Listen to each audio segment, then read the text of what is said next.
ह्रीं नमो सिद्धाणं। ॐ ह्रीं नमो आयर्याणं। ॐ ह्रीं नमो उवज्झायाणं। ॐ ह्रीं नमो लोये सब्बसाहुणं। ॐ ह्रीं नमो अरहन्ताणं। ॐ ह्रीं नमो सिद्धाणं। ॐ ह्रीं नमो आयर्याणं। ॐ ह्रीं नमो उवज्झायाणं। ॐ ह्रीं नमो लोये सब्बसाहुणं। ॐ ह्रीं नमो अरहन्ताणं। ॐ ह्रीं नमो सिद्धाणं। ॐ ह्रीं नमो आयर्याणं। ॐ ह्रीं नमो उवज्झायाणं। ॐ ह्रीं नमो लोये सब्बसाहुणं। एसो पंचनमुक्कारो सब्बपावपणासनो मङ्गलानं च सर्वेसिं परमं हवै मङ्गलम्। परमं हवै मंगलम। आराध्य देव के चरण में वंदन।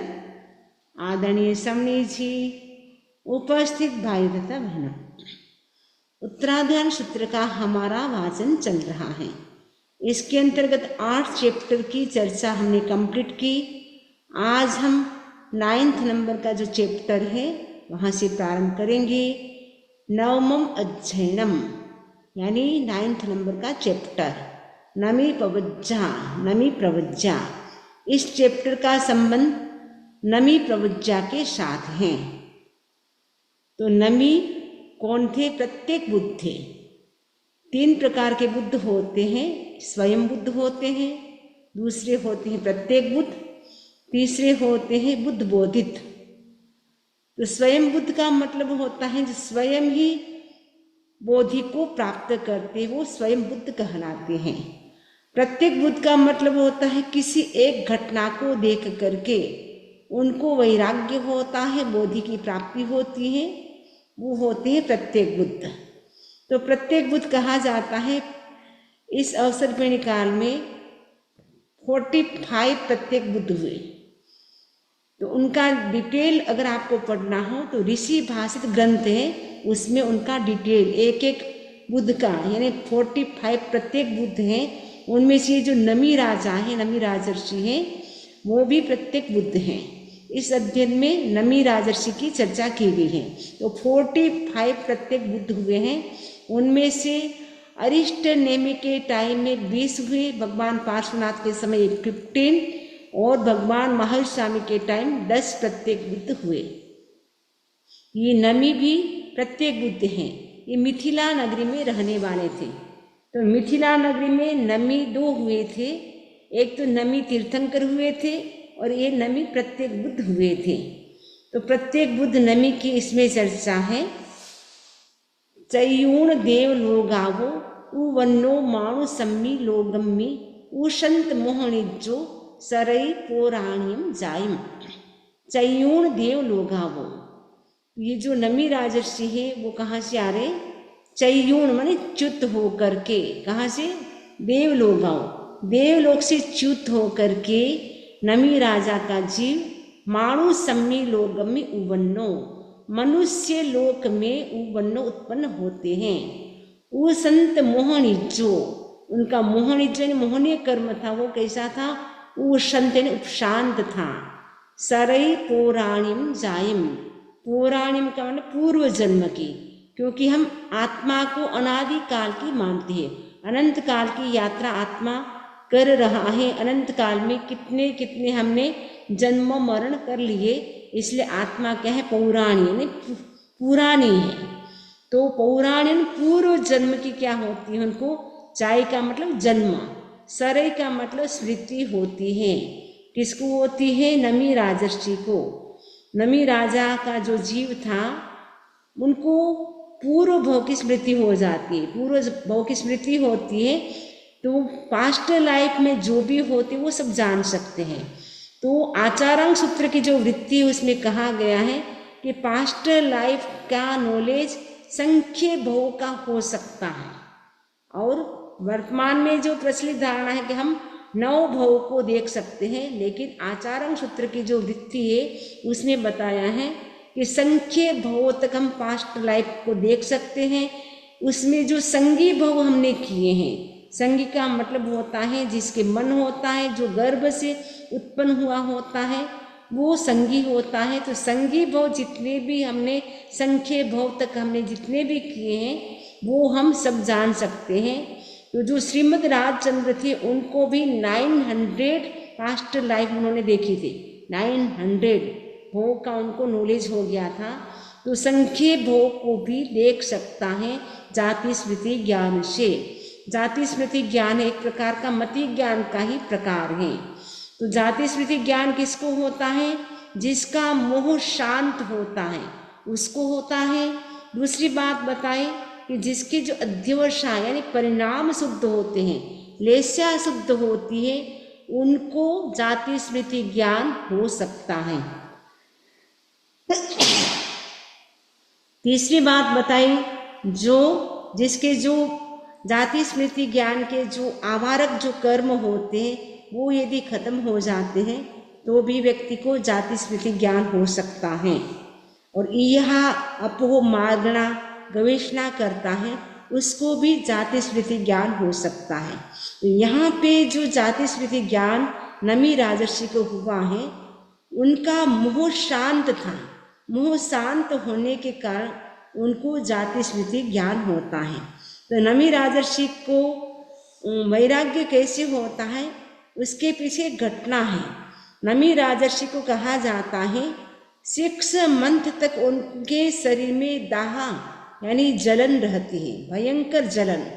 उनमें उनको एक्सट्रीम लेवल पे पेन हो रहा था, बहुत ज़्यादा उनको पेन हो रहा था, जलन इतनी पूरी बॉडी में इतनी जलन हो गई थी।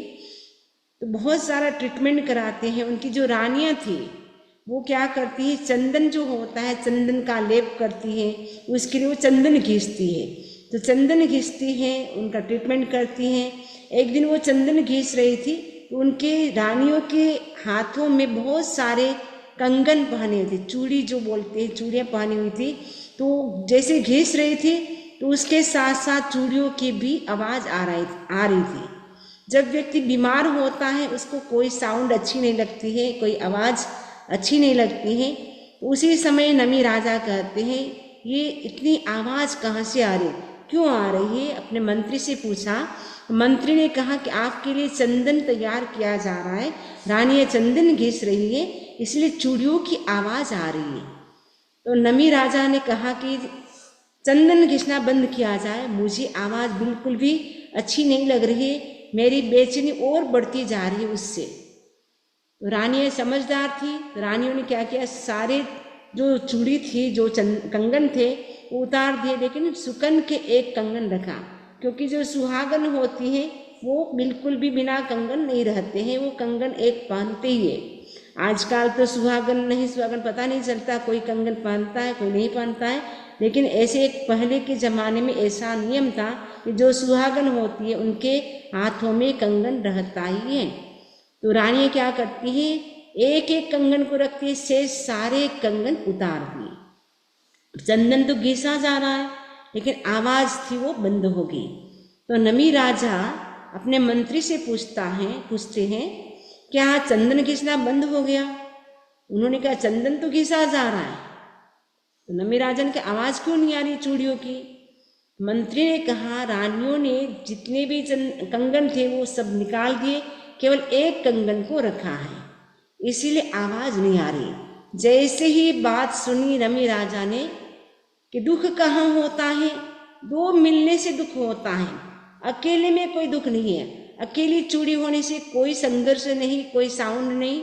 वैसे ही दुख कहाँ होता है, जहाँ दो मिलते हैं, दो ही मिलिया दुख होए, नमी जीव एकाकी भलो, कोई दो ही मिलिया दुख होए। तो दो मिलने से दुख होता है, अकेलेपन में कोई दुख नहीं होता है। तो नमी राजर्षि के लिए आचार्य तुलसी ने पूरा व्याख्यान भी बनाया है, एक दो लाइन मुझे याद है, मैं गाती हूँ। असली सुख पासी मारी आत्मा एकाकीपन में, असली सुख पासी मारी आत्माए काकी पन में। वो नमी राजर्षि क्या चिंतन करते हैं, अगर मुझे परमानेंट सुख पाना है तो अकेलेपन में ही मिल सकता है, तो रहने से वो नहीं मिल सकता है। तो वो घटना को देख करके उनको क्या होता है, वैराग्य हो जाता है। इसीलिए ये प्रत्येक बुद्ध कहलाते। प्रत्येक बुद्ध व्यक्ति होता है, उनको कोई एक घटना, कोई एक निमित्त मिलता है, उससे उनका वैराग्य जागृत हो जाता है, वो प्रत्येक बुद्ध कहलाते हैं। तो इनको चूड़ी की आवाज से उनको वैराग्य, मैंने चूड़ी है लेकिन एक कंगन है, इसलिए कोई साउंड नहीं हो रही, उससे उनको वैराग्य हो जाता है। जो करकंडू प्रत्येक बुद्ध हुआ, उनको बूढ़े बेल से वैराग्य हो जाता है, क्योंकि करकंडू था वो प्रत्येक दिन जो उनकी बेलशाला थी उसमें वो जाते थे, बेल को देखता था, लेकिन कई दिनों के बाद जाने के बाद देखा बेल है एकदम बूढ़ा हो गया, एकदम यंग था वो बूढ़ा हो गया।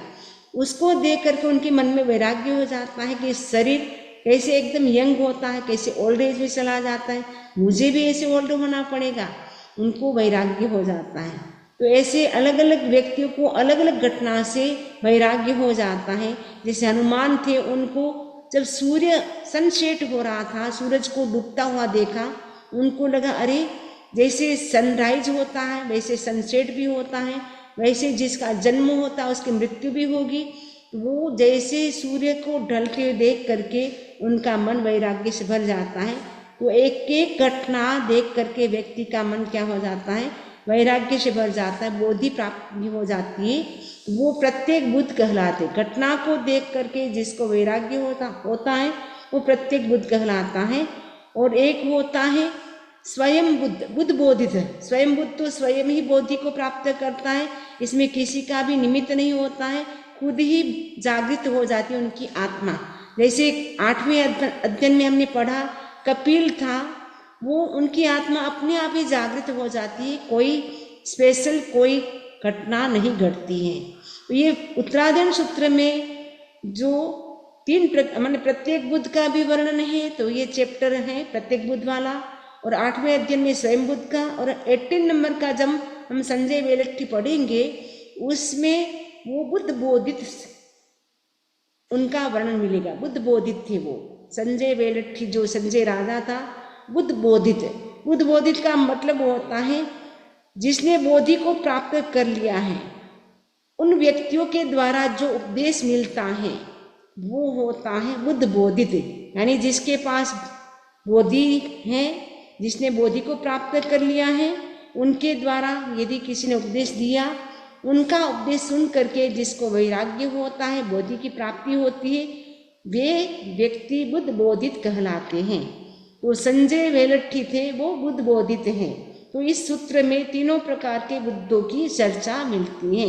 ये जो 9th नंबर का चैप्टर है, ये जो नमी प्रवज्जा है, ये प्रत्येक बुद्ध व्यक्ति के अंतर्गत आते हैं, क्योंकि चूड़ी की आवाज़ सुन करके उनको वैराग्य होता है। उनको लगा कि जब बहुत सारी चूड़ियाँ थी, आवाज़ आ रही थी, अब एक चूड़ी होने से कोई आवाज़ नहीं है।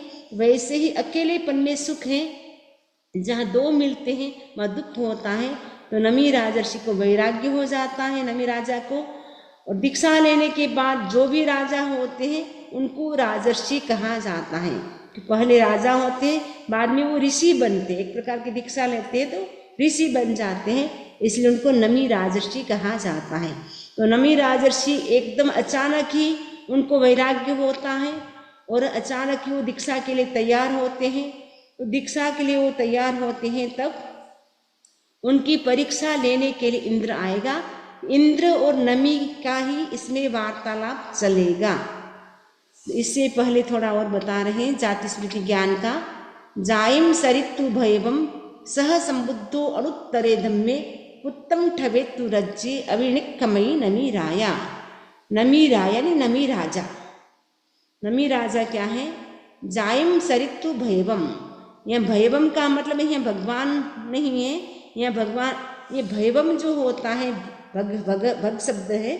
तो उसके बहुत सारे मीनिंग होते हैं। ऐश्वर्य भी होता है, बुद्धि भी होता है, सौभाग्य भी होता है। यहाँ भगवान का मतलब बुद्धिमान। तो बुद्धिमान जो नमी राजर्षि थे उनको क्या हुआ, जायमन जन्म का सरित्व में स्मृति हो गई, यानी पूर्व जन्म की स्मृति हो गई। तो पूर्व जन्म में देखा कि मैं इससे पहले तो मैं देव था, लेकिन देव से पहले मैं जो मनुष्य था उस समय मैंने साधु जीवन का पालन किया था, यानी मैं जैन मोंक बना था, 5 महाव्रतों का पालन किया था, अच्छी तरह से पालन किया था। उसके बाद मेरी गति कहाँ होती है, पुष्पोत्तर विमान में, यानी देव गति होती है, पुष्पोत्तर विमान में मेरा जन्म होता है। तभी ये जो नमी राजा बन रहे हैं वो देवलोक से च्युत होकर के आ रहे। तो कौन से देवलोक, पुष्पोत्तर विमान जो देवलोक था, पुष्पोत्तर विमान से वो च्युत होकर के आ रहे हैं। तो वो कहते हैं कि पहले तो मतलब अभी तो वो राजा मनुष्य बने, इससे पहले वो देव थे, इससे पहले भी मनुष्य थे। उस भाव में भी उन्होंने संयम जीवन का पालन किया था। वो सारी स्मृति उनको याद हो जाती है, यानी साक्षात वो देखते हैं, याद तो होती है लेकिन साक्षात वो देख रहे, क्योंकि उनको जाति स्मृति ज्ञान यानी पास्ट लाइफ का ज्ञान होने से एकदम जैसे आप सीरियल देखते हैं टीवी पे, कैसे आपको सीरियल दिखाई देते हैं, वैसे ही जाति स्मृति ज्ञान होने से पास्ट लाइफ में हम क्या क्या थे, कहाँ कहाँ थे, कैसे कैसे हमने जन्म किए, कैसे कैसे हमने मरण किए, सारा ज्ञान उनको हो जाता है जाति स्मृति ज्ञान से। पास्ट लाइफ के वो जितने भी हमने संगी भव किए वो होता है। बीच में यदि असंगी भव यानी बिना मन वाले भव किए, यदि हमने 2 इंद्रिय 3 इंद्रिय 4 इंद्रिय या 1 इंद्रिय वाले या समुच्चय मनुष्य बने हैं, असंगी 3 पंचेंद्रिय बने हैं, वो हमें नॉलेज नहीं होगा उनका, केवल संगी भव का ही नॉलेज होता है। तो ये नमी राजर्षि को भी देख लेते हैं कि मैं देवगति से आया हूँ, इससे पहले मनुष्य था, संयम जीवन का पालन किया था। अब उनका वैराग्य एकदम एक्सट्रीम लेवल पे हो जाता है, दृढ़ हो जाता है। तो वैराग्य दृढ़ होने से क्या होता है, वो चाहते कि अनुत्तरे धम्मे सह संबुद्धो, स्वयं संबुद्ध हुआ। उनका जो वैराग्य अब जागृत हो गया और अनुत्तर धर्म के लिए वो क्या हो जाते हैं, अनुत्तर धर्म की आराधना के लिए स्वयं संबुद्ध हुआ। उत्तम ठवेतु राज्य, उत्तम ने पुत्र को, राज्य में राज्य, ठवेतु राज्य पर, ठवेतु ने स्थापित कर, नमी राया अभिनिष्क्रमे, नमी राजा ने क्या किया, अभिनिष्क्रमण किया। पहले के राजा होते थे, अपने जो बड़े पुत्र होते थे या योग्य पुत्र होते थे उनको राज्य का भार सौंपते थे, उसके बाद खुद अभिनिष्क्रमण करते थे। पहले के कई बार राजा होते थे, एक बार सफेद आता वो वैराग्य के लिए मतलब दीक्षा के लिए निकल पड़ते थे। एक सफेद बाल को वो दूत मानते थे। रानियां होती थी, उनका बाल पता नहीं ठीक करती होगी या तेल डालती होगी, तो कभी कभी रानियां बोलती कि आपके यमदूत आ गया। तो राजा पूछते हैं यहाँ कौन सा यमदूत है, तो बगल है कोई भी नहीं है, मैं राजा हूँ, कौन यमदूत आ सकता है, देखिए आपके सिर में बाल निकाल करके उनको देती, ये यमदूत आ गया है। जैसे यमदूत सुनते तो राजा क्या करते, अपने पुत्र को भार सौंप करके वो दीक्षा ग्रहण कर लेते।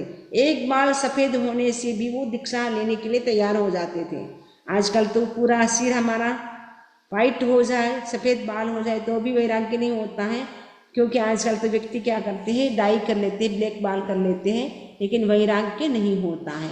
पहले के ज़माने के लोग बहुत हल्लुकर्मी होते थे, उनको बहुत जल्दी वैराग्य हो जाता था। तो नमी राजा क्या करते हैं, अभिनिष्क्रमण करते, यानी प्रवज्ञा के लिए वो चल पड़े, दीक्षा लेने के लिए वो चल पड़े। से देवलोक सरिसे अंत्य और वर्गो वरे भुए भुंजितु नमी राया बुद्धो भोगे परिचयी। से देवलोक सरिसे, जो नमी राया ने, नमी राजा ने क्या किया, अंत्यौर का मतलब अंतःपुर में, जहाँ रानी रहती है, अंतःपुर राजा का होता है अंतःपुर, अंतःपुर में वो कैसा अंतःपुर था, प्रवर, वर यानी श्रेष्ठ, श्रेष्ठ अंतःपुर में गौ में रहकर देवलोक सरिसे, देवलोक के समान, जैसे देवलोकों के कितने सुख होते देवगति में, वैसे ही ये नमी राजा थे क्योंकि वो राजा थे, उनको क्या कमी थी? देवलोक के समान भोये भोगों को, वरे प्रधान या श्रेष्ठ भोगों को भुंजित मैंने भोग करके वो श्रेष्ठ भोगों को भोगते थे। देवलोक के समान इतने सुखों को वो भोग रहे थे। अब क्या होता है? बुद्ध होने के बाद, संबुद्ध होने के बाद इनकी आत्मा जागृत हो गई। तो आत्मा जागृत होने के बाद भोगे परिचयी, तो भोगों को उन्होंने क्या किया? परिचय छोड़ दिया। पहले तो जब तक वैराग्य नहीं था तब तक तो राज्य के सुख जो थे, रानियों के जो सुख थे, उन सबको भोगा। वो कैसे थे? देवलोक के समान थे। देवलोक के देव कैसे गोगुंदक जो देव होते हैं वो कैसे भोगों को भोगते हैं, वैसे ही ये भी भोग रहे थे भोगों को। लेकिन जैसे उनकी आत्मा बुद्ध हो गई, यानी जागृत हो गई, संबुद्ध हो गई, यानी जागृत हो जाती है, तो जागृत होने के बाद वो क्या करते हैं? भोगे परिचय, भोगों को वो छोड़ देते हैं। वो छोड़ने में भी 1 मिनट लगा देते, टाइम नहीं लगता था। अभी हमारे पास ऐसे भोग भी नहीं है, फिर भी हम छोड़ नहीं पाते हैं। मिहिलम सपुरजनवयम बलमोरोहम च परिणयम सब्बम चिच्चा अभिनिखंतो एगंतमहिठियो भयवम। मिहिलम सपुरजनवयम, ये नमी राजा हैं। वो कहाँ के थे? मिथिला नगरी के थे। तो नमी राजा ने क्या है? सपुर जनवयम, सपुर का मतलब, पुर का मतलब तो नगर, जनवयम का मतलब होता है जनपद के साथ, बल का मतलब होता है सेना। तो 4 प्रकार की सेना होती थी उस समय। हस्ती सेना यानी एलिफेंट जो होते उनकी सेना होती थी, और एक घोड़े होते थे, अश्व सेना जिसको कहा जाता था, हॉर्स जो होते उनकी भी सेना होती थी।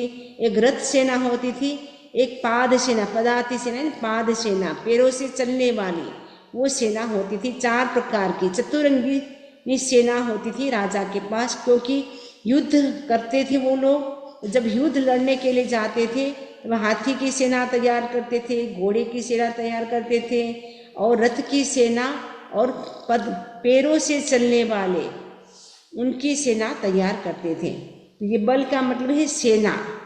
और जो रनिवास है, और हम ने रनिवास, परिणयम सब्बम, सब्बम ने सभी परिजनों को छोड़कर क्या किया? अभिनिखंतो, अभिनिष्क्रमण किया, चिच्चा ने छोड़कर।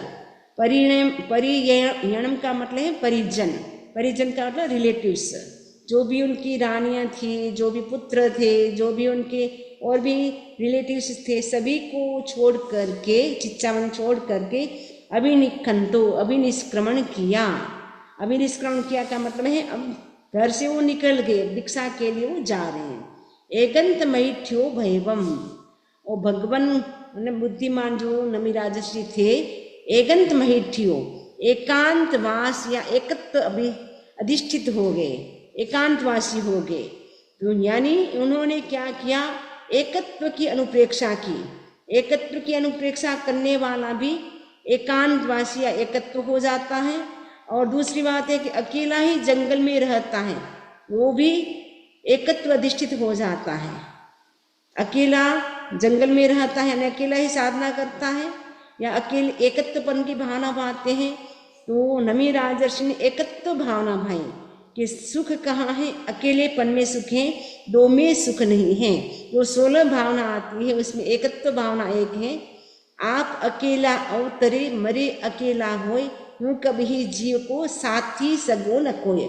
अकेला ही व्यक्ति संसार में आता है, अकेला ही इस संसार से जाता है, अकेला ही पुण्य पाप का भोग करता है। पाप का फल भी स्वयं भोगता है और पुण्य का फल भी व्यक्ति स्वयं भोगता है। अकेला ही आता है, अकेला ही जाता है, कोई भी किसी का साथी नहीं है। हम सोचते कि ये हमारे साथी है, लेकिन रियल में देखे, निश्चय से देखे तो हमारे कोई साथी नहीं है, हमारी अकेली आत्मा है।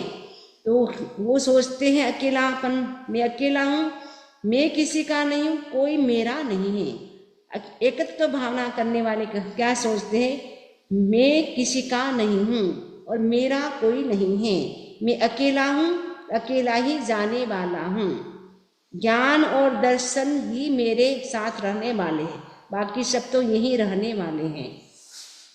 तो ये जो नमी राजर्षि हैं उन्होंने क्या किया, अविनिक्कंतो, अभिनिष्क्रमण करके वो एकत्व अधिष्ठित हो गए, यानी अपनी आत्मा में वो स्थित हो जाते हैं। अकेलेपन की भावना करते हैं कि मेरा कोई नहीं है, मैं भी किसी का नहीं हूँ। इस प्रकार वो एकत्व की भावना करते हैं और अकेले ही जंगल में वो साधना करते। दीक्षा लेने के बाद पहले के जमाने के साधु प्राय जंगल में ही साधना करते थे, अकेले ही साधना करते थे।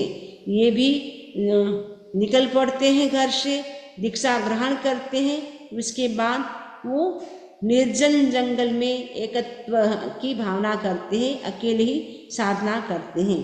कोलाहल भूयम आसी मिहिलाय पबयंतम्मी तय्या राय ऋषिम्मी नमिमी अविनिक्कमंतम्मी।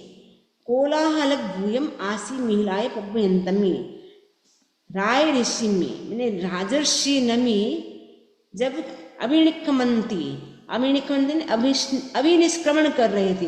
अभी दीक्षा ग्रहण नहीं की, लेकिन दीक्षा ग्रहण करने के लिए जब जाते हैं उसको बोलते हैं अभिनिष्क्रमण बोलते हैं।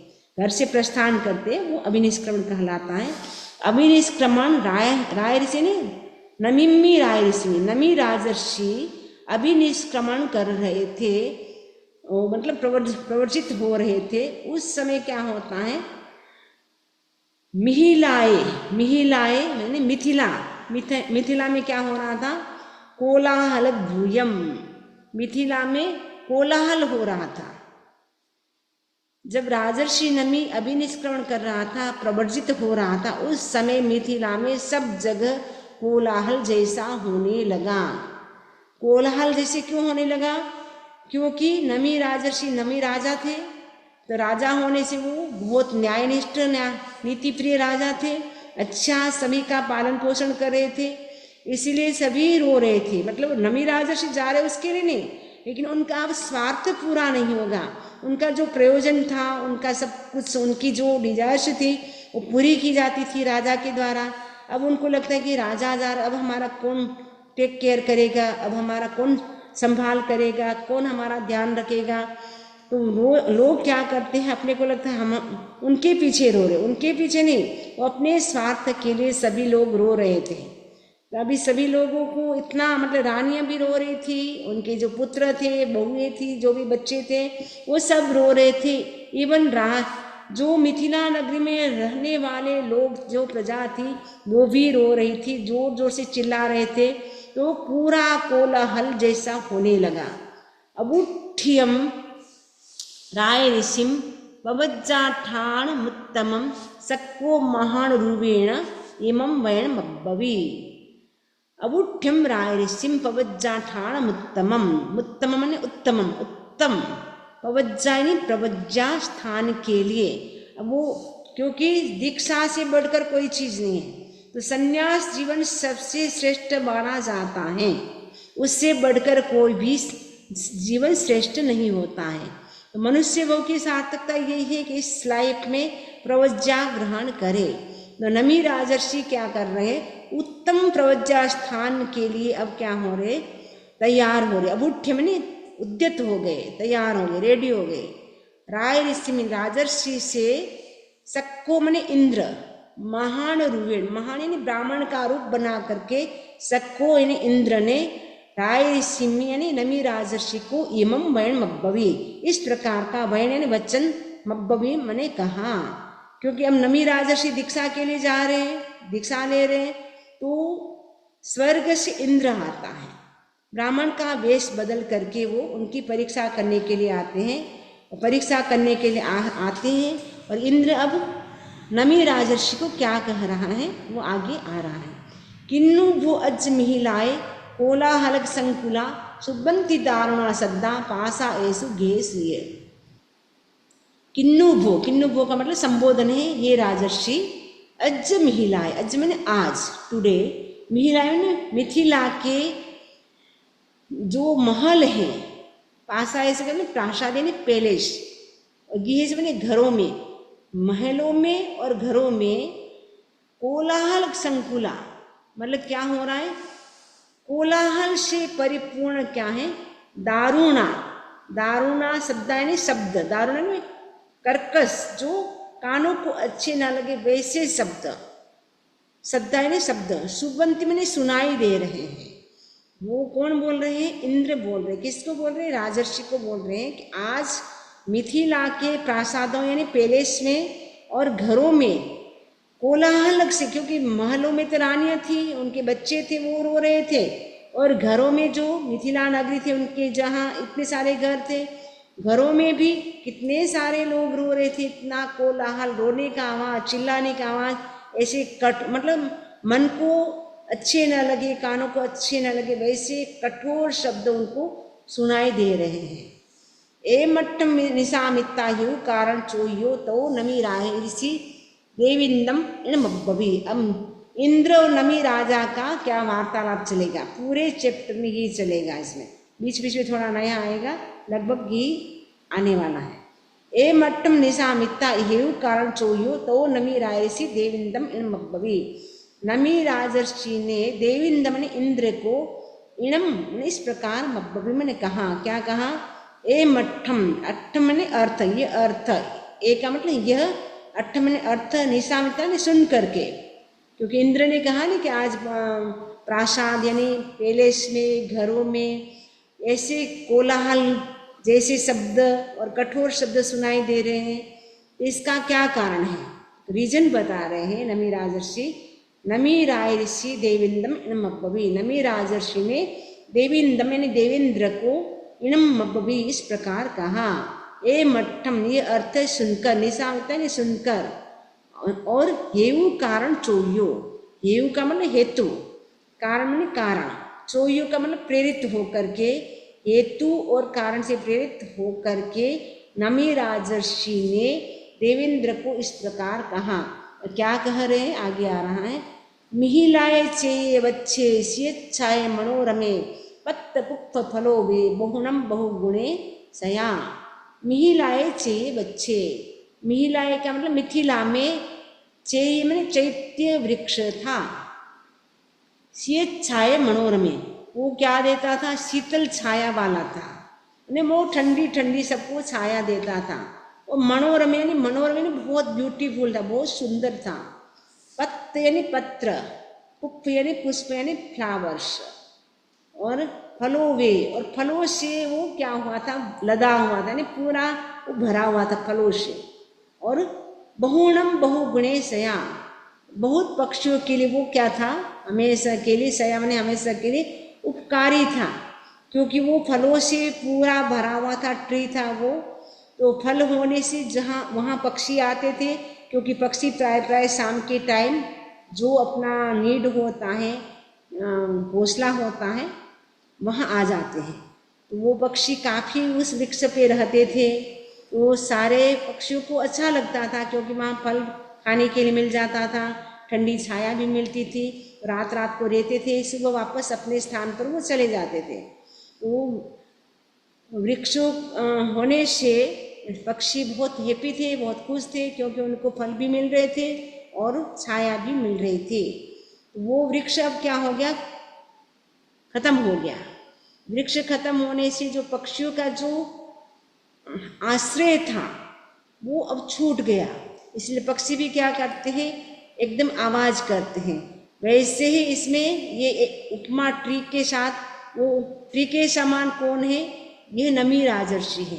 नमी राजर्षि भी एक प्रकार के मिथिला नगरी वासियों के लिए चैत्य वृक्ष के समान थे। वो भी सबको क्या करते थे? सभी का वो टेक केयर करते थे, सबका ध्यान रखते थे, इसीलिए सारे लोग बहुत खुश थे। जैसे वो वृक्ष था, शीतल छाया देता है, वैसे ही किसी की भी कोई भी प्रॉब्लम्स होती उनको तुरंत सॉल्यूशन कर देते थे। किसी भी प्रकार की कमी किसी को नहीं आने देते। पूरी प्रजा बहुत ही सुखी थी, हैप्पी थी। अब अचानक वो राजा जा रहा है, तो अचानक राजा के जाने से क्या होता है? सारी प्रजा को बहुत दुख होता है। अब वृक्ष जो आधार था, चैत्य राजा सब, जो नमी राजा जो आधार थे सबके, तो अब उनका आधार छूट रहा है, इसीलिए सब लोग रो रहे। जैसे पक्षी का आधार वृक्ष होता है, वृक्ष जैसे खत्म हो जाता है तो पक्षी भी कोलाहल करते, आवाज करते हैं। अब उनको ठंडी छाया नहीं मिलेगी, अब उनको खाने के लिए फल फ्रूट नहीं मिलेंगे, इसलिए वृक्ष से न मिलने से पक्षी भी क्या करते हैं, साउंड करते हैं। वैसे ये वृक्ष के समान नमी राजर्षि अब दीक्षा के लिए जा रहे हैं, इसलिए पक्षी के समान ये जो प्रजा है वो भी क्या कर रही, कोलाहल कर रही हैं। वायण हीरमाणमी चेयम्मी मनोरमे दुह्या असरण अत्ता एक अन्नंती भूखगा। तो वायन माने वायु माने हवा, एयर क्या करती है, एक दिन ऐसी हवा चलती है, चेयम्मी जो मनोरम माने सुंदर जो चैत्य वृक्ष था वो क्या हो जाता है, हीरमाणमी वो ढह जाता है, वो उखाड़ कर फेंक दिया, क्योंकि इतनी हवा थी तेज। ऐसे यहाँ पे आता है हरिकेन आता है ऑरलैंडो में, फ्लोरिडा में, तो हरिकेन आता है तो क्या इतनी स्पीड होती है कि कितने के कितने घर गिर जाते हैं, वृक्ष गिर जाते हैं।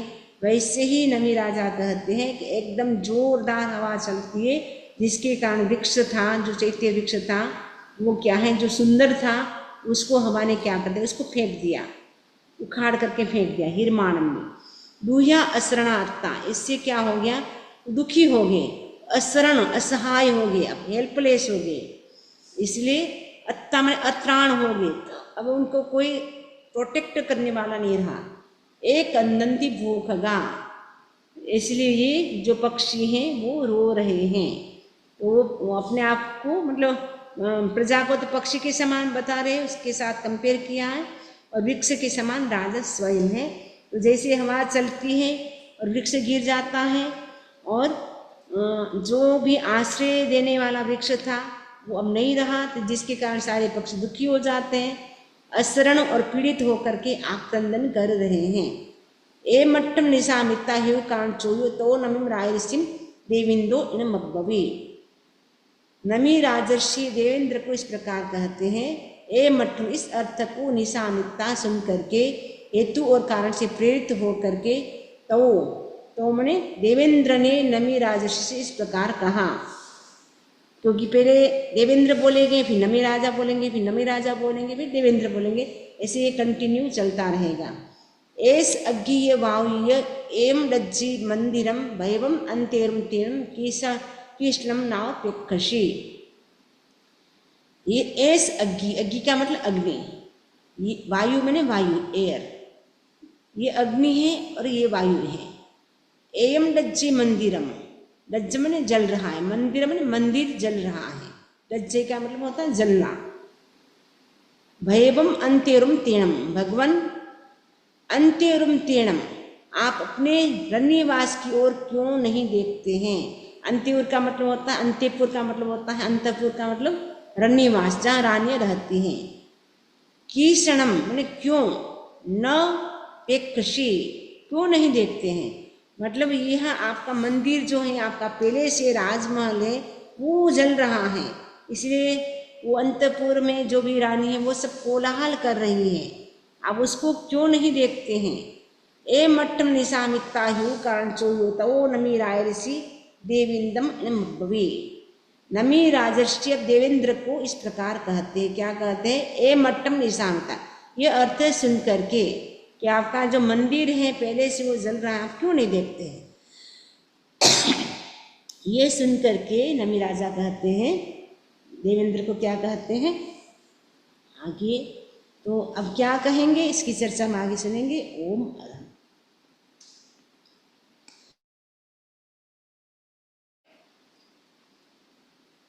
किसी को कोई प्रश्न हो पूछ सकते हैं, भगवान की वाणी के विरुद्ध कुछ भी बोला हो तस्य मिच्छामि दुक्कडम।